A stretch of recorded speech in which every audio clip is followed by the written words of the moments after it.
안녕하세요. 전 이제 막 부록의 나이가 된 40대입니다. 저는 제주에서 자고 날았어요. 그러다 취업을 하면서 홀로 서울에 올라와서 타지살이를 하게 되었죠. 제주에 살았다고 그곳이 고향이라고 하면 다들 부럽다고 말하지만 오히려 제가 부러운 건 서울 사람들이었습니다. 제주 참 아름답고 예쁘죠. 그런데 결국 사방이 바다로 둘러싸인 섬이잖아요. 뭔가 이곳에 갇혀서 산다는 생각이 컸었고 뭔가 답답했습니다. 그렇게 긴 세월을 함께하던 제주를 떠나 서울로 왔을 때 해방감이 크면서도 괜히 이 낯선 땅이 무섭기도 하고 외롭기도 했어요. 그치만 그럴수록 더 씩씩하게 더 용감하게 살려고 노력했습니다. 제가 제주를 떠나면서 다짐한 게 하나 있거든요. 제주집에 내려갈 때는 꼭 한 단계씩 성장한 모습으로 멋지게 내려가서 나만 보고 평생 고생하시던 우리 부모님께 좋은 모습을 보여드려야지 싶었죠. 제가 외동딸이라 금이야 오기야 컸거든요. 그런 딸내미가 홀로 서울 땅에 갔으니 얼마나 걱정이 되셨겠습니까? 그 마음을 누구보다 제가 잘 알기에 제주를 하루 만에 있다 오더라도 자주 가려고 노력을 했습니다. 저 또한 부모님을 보고 와야 뭔가 마음이 안정되는 느낌이 들더라고요. 제가 하던 일은 화장품 관련된 회사 본사에서 일을 했습니다. 광고 마케팅 쪽 전담해서 업무를 했었기에 늘 유행에 민감했고 바쁘기에 야근이 잦은 직업이었죠. 큰 사람이 되고 싶고 성장하고 싶은 마음에 이 악물고 일만 죽어라 하고 발전을 시키고를 반복했더니 결국 저도 직급이란 게 생겼고 누군가에게 떳떳하게 제 직업을 자랑할 수 있는 정도의 위치가 되었습니다. 그때부터 연애를 본격적으로 시작했던 것 같아요. 그 전까지는 솔직히 사치라고 생각을 해서 잘 하지 않았던 것 같습니다. 그런데 딱 시기적절하게도 제가 온 마음을 다 바쳐 사랑할 수 있던 사람이 제게 나타났죠. 그게 바로 제 남편이었습니다. 저보다 2살이었던 남편은 외롭던 제게 외로울 틈을 주지 않을 만큼 정성을 쏟으며 사랑을 줬어요. 그 덕분에 그 사랑을 온전하게 받으며 저희는 3년간의 연애를 했습니다. 남편이 참 좋았던 게 제가 일에 약간 미쳐있고 성공에 미쳐있는 걸 알았는데 적당히 멈춰줄 땐 멈추게 해줬고 그러면서도 제가 위로 올라갈 수 있도록 또 옆에서 내조도 아낌없이 해줬어요. 한마디로 3년간의 연애는 모두 저에게 맞춰줬던 사람이었습니다. 그게 늘 고마워서 저 역시 산소한 거든 큰 거든 늘 남편에게 마음을 담아 제 마음을 표현했던 것 같아요. 3년의 연애의 끝으로 저희 부모님도 뵐 겸 여행 겸 제주도를 가게 되었고 그때 전 프로포즈를 받고 결혼을 약속했습니다. 결혼은 당연히 지금과 같겠지. 저는 그렇게 생각을 했었어요. 물론 연애 때처럼 프리하진 않겠지만 그래도 이 사람과 함께라면 전 정말 행복할 거라고 확신했습니다. 실제로 결혼하고도 연애 때와 별반 차이가 없을 정도로 남편은 저를 위해 노력을 많이 해줬어요. 그래서 전 제가 할 수 있는 집안일들을 하며 남편의 수고를 덜어줬습니다. 저희 부부는 한마디로 표현을 해보자면 서로를 위해 서로가 우선인 그런 부부였어요. 그렇다 보니 싸울 일도 딱히 없었고 이 생활이 너무너무 행복하고 좋았죠. 그러나 힘들었던 부분들이 하나씩 생기기 시작했습니다. 전 외동이지만 일찍부터 부모님 품에서 벗어나 독립을 하며 살던 사람이었지만 남편은 독립이 안 된 상황이었어요. 아직도 신우와 신모에게는 남편의 돈이 필요하던 상황이었고 남편이 버는 돈이 온전히 남편께 아니었죠. 이 사실을 제게 말해준 적도 없고 물었을 때 별말도 없었기에 전혀 알지 못했습니다. 그런데 점점 이상한 거예요. 제게 오픈을 했던 벌이가 분명히 있는데 매달마다 남편이 돈에 쪼달리는 모습을 보였고 원래 그런 캐릭터가 아닌데 점점 돈을 아끼며 돈 얘기만 하면 예민해지는 모습들도 보였습니다. 저도 그렇고 남편도 그렇고 엄청 여유 있는 정도는 아니어도 절대 여유가 없는 상황은 아니었어요. 연애 때도 결혼 때도 말이죠. 그런데 뭔가 이상한 겁니다. 계속 이상하다 느끼고 있었는데 어느 날은 제게 그러더라고요. 생활비를 딱 한 달만 못 낼 것 같은데 이해를 해달라고 말이죠. 그래서 앉혀두고 물었습니다. 생활비를 내고 못 내고가 중요한 게 아니라 무슨 일 때문에 그러는지를 나한테 말해줘야 하는 거 아니야? 우리가 부부인데 돈에 관련된 건 당연히 상의하고 그래야 하는 거 아닌가? 그냥 이유는 묻지 말고 딱 한 달만 부탁할게. 아니 여보, 그런 건 어렵지. 무슨 일이든 난 공유해야 한다고 생각해. 물론 부부끼리도 사생활은 존중받는 게 맞다고 생각하지만 이건 돈에 관련된 일이잖아? 그럼 당연히 공유해야지. 말해봤자 어차피 당신이 이해해줄 것도 아니고 내가 말할 이유가 없다니까? 그냥 좀 묻지 말고 그렇게 하자. 이상하네 정말. 늘 솔직하게 다 털어놓던 사람이 이렇게까지 말을 안 한 거면 난 더 수상해서 꼭 들어야겠는데? 남편과 연애와 결혼을 포함해서 처음으로 큰 소리까지 내며 싸웠던 날입니다. 끝까지 제게 이유를 말하지 않는 거예요. 그러면서도 제게 이해를 못 해주냐고 뭘 그렇게까지 알려하냐며 막 뭐라 하는데 오히려 제가 황당했습니다. 결국 이유를 듣지 못했지만 전 뭔가 문제가 생겼다는 것에 확신을 하고 남편 앞으로 이것저것 알아보기 시작했어요. 그러자 놀라운 사실을 알게 되었죠. 남편이 본인 앞으로 3금융 대출을 3천만 원, 1천만 원, 500만 원 이렇게 총 3번을 해서 거의 5천만 원에 달하는 금액을 대출한 사실을 알았습니다. 더 웃긴 건 이 모든 돈이 신우와 시모에게 갔다는 거예요. 전 이 사실을 알고 남편에게 뭐라고 했습니다. 대체 무슨 일이 있길래 3금융에 이딴 대출을 받아서 집에다 돈을 해준 거야? 이래서 생활비를 한 달 못 주네 뭐네 이유를 묻지 말아라. 나더러 그렇게 소리친 거니? 당장 얘기해. 당신 뭐 내 뒷조사까지 하니? 뭐 하자는 거냐 정말? 헛소리 하지 말고 묻는 거에 대답이나 해. 대체 무슨 상황이냐고 지금. 뭔 상황이겠니? 돈이 필요한 상황이니까 해준 거지. 뭘 물어. 몰라서 묻냐 정말로? 당신이 뭔데 나한테 소리치고 뭐라고 하는데? 지금 태도가 그게 뭐야? 당신이 내 입장이면 화가 안 나겠어 지금? 결국 이날도 불나도록 싸웠습니다. 대충 내용을 들어보니 신우와 시모가 함께 무슨 일을 시작했었는데 그게 다단계 비슷한 거였나 봐요. 그걸 하다 빚까지 지게 되었던 거고 거기에 생활비까지 포함해 3금융 대출까지 받아서 시댁에 돈을 준 거죠. 여기에 더 최악인 건 남편이 회사에서 잘리게 된 겁니다. 근태가 좋지 않아서 결국 잘리게 되었다고 하네요. 속이 답답하다 못해 미쳐버릴 것 같았습니다. 이런 상황에 남편이라는 사람은 그깟 취업 다시 못하면 뭐 큰일 난 거냐고 오버하지 말고 가만히 있으라고 하더라고요. 너무 어이가 없어서 말이 나오지 않았습니다. 그래도 한편으론 퇴직금이 있으니 당장 어느 정도 빚을 갚고 생활비랑 어떻게든 해보자. 약간 그런 계획을 세우고 있었어요. 그런데 알고 보니 퇴직금도 이미 시댁에 다 털렸더라고요. 그냥 모든 게 무너져 있는 상황에 시모와 신우가 함께 저희 집에 쳐들어왔죠. 너 앉아봐라. 갑자기 연락도 없이 오셨어요? 말투가 뭐예요, 새언니? 시어머니가 아들 집에 오는데 뭐 며느리 허락까지 받아가며 부탁해서 와야 하는 건가? 너 다 알았다며? 그런데 어쩜 그렇게 입 딱 씻고 조용히 있을 수가 있냐? 네가 생각이라는 게 있는 애고 머리가 장식품이 아닌 인간이라면 지금 네 CM이랑 신우가 힘들 거란 생각은 안 드니? 네? 대체 어떤 부분에서 힘들 거라 생각해야 해요, 제가? 어머머, 좀 봐라. 지금 성재가 회사까지 못 다니고 있으면 수입이 아예 없는 상황이잖니? 그럼 우리까지 다 쫄쫄 굶어야 하는 건데 넌 네 남편 가족들이 손가락 빨고 살게 생긴 상황에 아무 감정이 안 느껴지니? 얘 진짜 악한 애네. 너 뭐야? 사이코패스야? 진짜 어머니 뭐라고 하시는 거예요? 지금 말이라고 해서 다 말이 아니에요. 생각을 해보세요. 급이 저 때문에 진 것도 아니고 막말로 아가씨도 어머님도 일하시려면 충분히 하실 수 있는데 벌어서 쓸 생각을 안 하고 왜 사람들한테 뭐든 다 도움을 받으려고 하세요? 말씀대로 지금 이 사람 본인 밥벌이도 못하고 당장 빚 이자들만 해도 어떻게 될지 막막해 죽겠는데 지금 불난집에 부채질하러 오셨어요? 이게 근데 어디서 큰 소리야? 입 다물고 돈이나 보내. 우리도 먹고 살아야지. 시무는 신우는 합세해서 제게 오히려 생활비를 보내라고 큰 소리를 치더군요.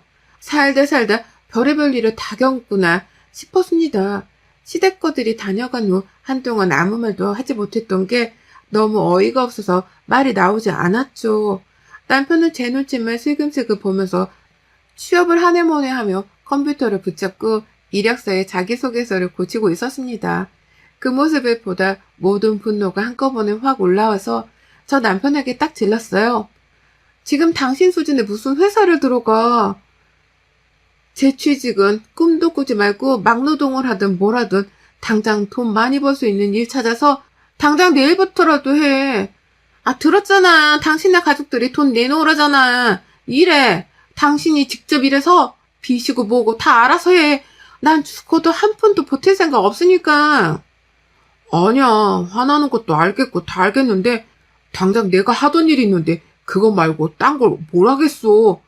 막노동도 하던 사람들이나 하는 거지. 나 같은 사람은 일도 못해서 쓰지도 않아. 어? 아니, 내가 알아봤거든? 생수 배달 해주는 일 있더라. 그 얘기야. 당장 내일 전화해서 그거 하면서 돈 벌어. 그렇게 전 남편을 들들 달려 볶아서 생수 배달 해주는 일을 시작하게 했습니다. 야간일이고 힘들어서 그런지 급여가 센 편이었어요. 그러나 딱 3일 하더니 도저히 못하겠다고 그만두고 왔죠. 당장 어떻게든 살아보겠다고 현실적인 대안을 주는 제 의견을 모두 무시하고 그저 편하고 쉬운 일만 하려는 남편이 한심했어요. 거기다 일은 다 저질러 놓고 시댁 것들도 남편도 모두 저만 바라보며 돈돈거리고 있는 모습에 진절머리가 났습니다. 결혼한 지 얼마 안 된 상황에 이런 일이 벌어진 거라 차라리 잘 된 건가 싶기도 했어요. 더 늦기 전에 이 관계를 정리해야겠다 싶었습니다. 앞으로도 더하면 더했지 절대 시댁 것들에게서 벗어날 수 없다는 생각을 했거든요. 그 와중에 시모랑 신우는 또 집에 쳐들어와서 제가 퇴근할 때까지 기다렸다가 제가 퇴근하고 들어오니 저를 쥐잡듯이 잡더군요. 예, 내가 생각할수록 어이가 없어서 찾아왔다. 내 아들 돈으로 도움받은 거 네가 뭔데 내 아들을 잡으면서 뭐라고 하는 거니? 네가 준 돈이야? 아니잖아. 그리고 사람이 살다 보면 벌이가 없을 때도 있는 거지. 그럼 와이프인 네가 도와주는 거고 그렇게 돕고 사는 게 가족 아니니?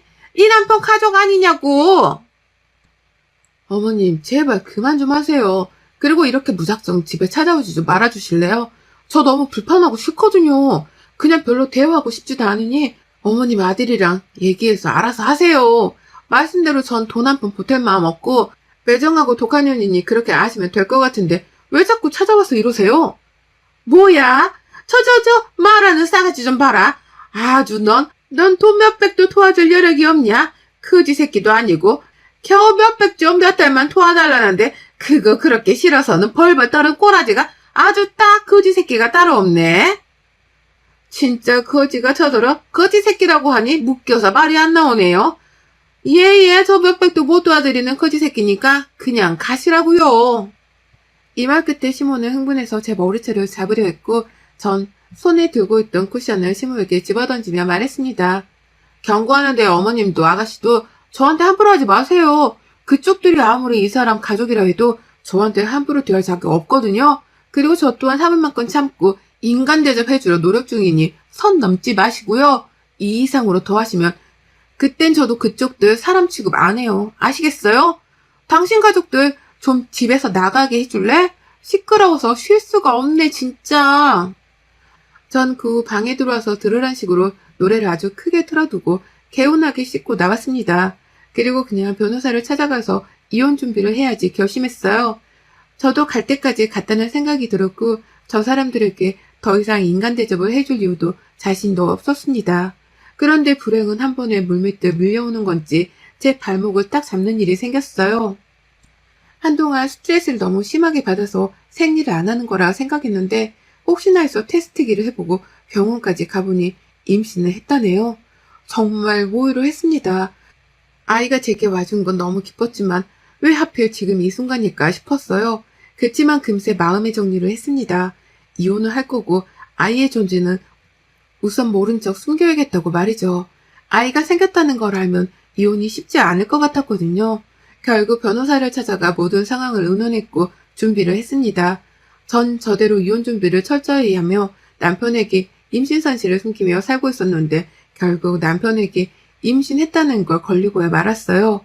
남편은 임신 사실을 알고 한참을 주저앉아 울더니 입을 열었습니다. 아 정말 미안해 여보. 오죽했으면 임신했는데 말도 못했을까. 정말 미안해. 나 정신 차릴게.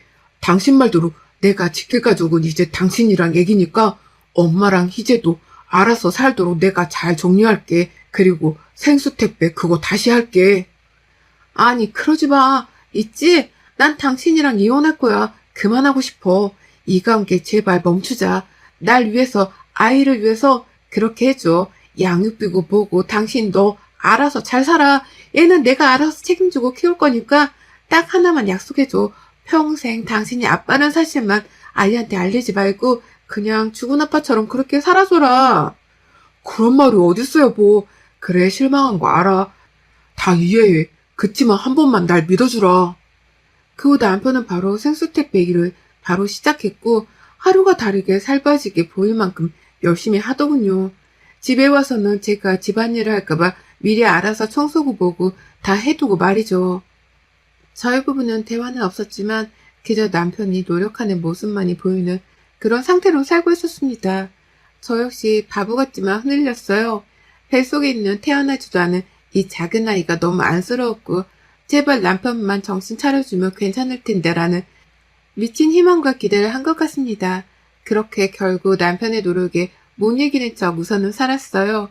남편의 노력에 점점 미움이 녹았고 실제로 남편은 시댁 것들이 제게 접근하지 못하도록 최선을 다해 막았습니다. 그 덕분에 시댁 것들과 마주하는 일이 없으니 스트레스를 받지 않고 편히 살았어요. 당장 한두 달 생활비는 모두 제 몫이었지만 남편이 벌면서 점점 다시 예전처럼 함께 해나갔고 시댁 것들 때문에 진 빚을 갚으려 더욱 열심히 살던 남편이었습니다. 그래서 저 역시 묵묵히 그 모습을 응원해줬어요. 그러던 중 시댁에 또 문제가 생긴 겁니다. 시댁이 살고 있던 집 보증금 4천만 원을 올려달라고 했고 시댁은 돈이 없는 상황이었죠. 당장 그쪽에서 오래 살기도 했고 지인 이웃들도 다 그쪽에 있고 이사가 가기 싫다는 게 시댁 입장이었습니다. 그런데 어쩌겠어요. 4천만 원이 없으면 이사를 해야죠. 남편 역시 제 옆에서 통화를 할 때 이렇게 말을 했거든요. 이사를 가던가 해야지 당장 4천만 원을 어떻게 마련하냐며 더 이상 돈 얘기하지 말라고 하지 않았냐며 신문을 엄청 써봤습니다. 전 불안해지기 시작했고 불안은 결국 현실로 다가왔죠. 시댁 것들은 남편까지 완강한 모습을 보이니 결국 집에 쳐들어왔고 이전의 악몽이 시작되었습니다. 저기 새언니, 해도 너무한 거 아닌가? 새언니 지금 임신 중인데 어떻게 그럴 수가 있지? 나중에 새언니 새끼가 언니 나몰라라 하고 지 와이프한테 홀딱 빠져서 그러고 있음 언니는 좋겠어요? 그거 진짜 여우 주시고 부모 가슴에 대못받게 하는 건데 언니 진짜 악녀네. 기말 필요 없고 4천만 원 주던가 아님 니네 집에 들어와서 살 거다. 결정해. 제가 왜 그 통보에 답을 해야 해요? 사촌도 없고 저희 집에 함께 살 이유는 더더욱 없어요. 돈이 없으면 형편에 맞는 집을 구해서 나가는 게 맞지 한두 살 먹은 애들도 아니고 언제까지 그렇게 아들 등에 빨대 꽂고 쭉쭉 빨아먹고 사실 거예요? 안 쪽팔리세요? 전 지금 임신해보니 더더욱 이해가 안 가네요. 시댁 것들은 이후에도 몇 차례를 찾아봐서 뒤집고 소리치고 난리를 쳤고 남편은 처음에는 절 말리고 소리치고 싸우더니 어느 순간 뒤로 쓱 빠지더군요. 저 인간을 믿는 게 아니었는데 말이죠. 결국 유산을 했어요. 우울함과 아픔, 분노의 모든 감정들이 크게 다르고 전 이대로 있다가 누구 하나 정말 죽을 것 같은 감정까지 치솟아서 급히 짐을 싸서 제주로 내려갔습니다. 친정 부모님께도 상황 설명을 해야 했고 부모님을 봐야 진정이 될 것 같았어요. 남편에게도 모든 걸 다 정리하자고 말했고 더 이상 기회는 없다고 말했지만 주말마다 제주에 내려와서 부모님 앞에서 무릎 꿇고 빌고 아주 난리를 치더군요. 그 모습을 한두 번 묵묵히 지켜보던 부모님께서는 세 번째 남편이 왔을 때 손찌검을 하셨습니다. 저희 아빠께서 남편의 뺨을 후려치시고 말씀하셨죠. 네 놈이 사람 새끼면 이럴 수는 없다. 감히 귀하디 귀한 내 딸을 데려다가 그딴 고생을 시켜? 언제까지 하나 보려고 냅뒀는데 더 이상은 네 꼴 같지도 않은 모습 보기도 싫으니 당장 눈앞에서 꺼지고 이혼해. 한 번만 더 찾아오면 내가 니네 집에 가서 니네 엄마고 동생 있고 머리채 다 뜯어버릴 테니까 그렇게 알아. 네 뺨만 후려친 걸 감사하게 생각하고 당장 내 눈앞에서 사라져라. 그 후 전 바로 정리를 하기 위해 서울로 올라갔는데 글쎄 저희 집에 가보니 이미 시댁 것들이 가구까지 들여놓고 살고 있더군요. 진짜 이간경이 너무 웃겨서 헛웃음을 지었는데 제게 시모가 그랬죠. 정리하러 온 거지 너? 빨리 정리해서 나가줄래? 너 하나 나가면 우리 가족 모두가 이렇게 편하게 살 수 있는데 어디서 저런 거지 같은 게 집구석에 들어와서는 아유 내 팔자야. 그러긴 말이야. 차라리 좋게 말할 때 어떻게든 피를 바치고 소용이 있지 그랬음 거지 걸로 나가진 않아도 될 텐데. 신우와 시모는 과자를 씹어먹으며 제게 저렇게 말했고 전 과자와 앞에 있던 주스를 시무와 신우 얼굴에 확 뿌려주고 말했어요. 멍청한 거니 아니면 인정이 어려운 거니? 대단히 착각들을 하고 있네. 그래 좋아. 이 집에서 며칠이라도 누리고 살도록 해. 어차피 며칠 뒤부터 앞으로 남은 생은 니들이 말하던 거짓골로 살 테니까. 전 바로 법적으로 해결했습니다. 이 시댁 것들이 참 멍청한 게 그 집도 제 거고 유책 배우자도 남편인데 이혼하면 무조건 재산을 반으로 딱 가져갈 수 있다고 생각했나 봐요. 혼인기간도 짧기에 그럴 리도 없는데 말이죠. 결국 땡전 한 푼도 없이 쫓겨났고 오히려 제게 뱉어내고 이혼을 했습니다. 전 이후에 휴식이 필요해 제주 부모님 댁으로 내려가서 몇 달간 머리도 비우고 마음도 비우고 살다 다시 서울로 와서 복직하고 잘 살고 있어요. 그리고 시댁걸들과 남편은 빚에 허우덕거리다 갈 때까지 간 상황이더라고요. 제가 만약 정의 이 관계를 놓지 못했다면 결국 저도 같이 바닥까지 추락하는 상황이었을 건데 생각만 해도 아찔합니다. 이 결혼해서 이런 것들은 다 괜찮아요. 시간, 마음, 아픔 다 괜찮은데 그저 품었던 아이를 지키지 못했다는 슬픔이 너무 아프긴 해서 아직도 홀로 아이를 추억하고 위로하며 살고 있습니다. 여러분의 생각은 댓글로 남겨주세요. 오늘도 시청해주셔서 정말 감사합니다.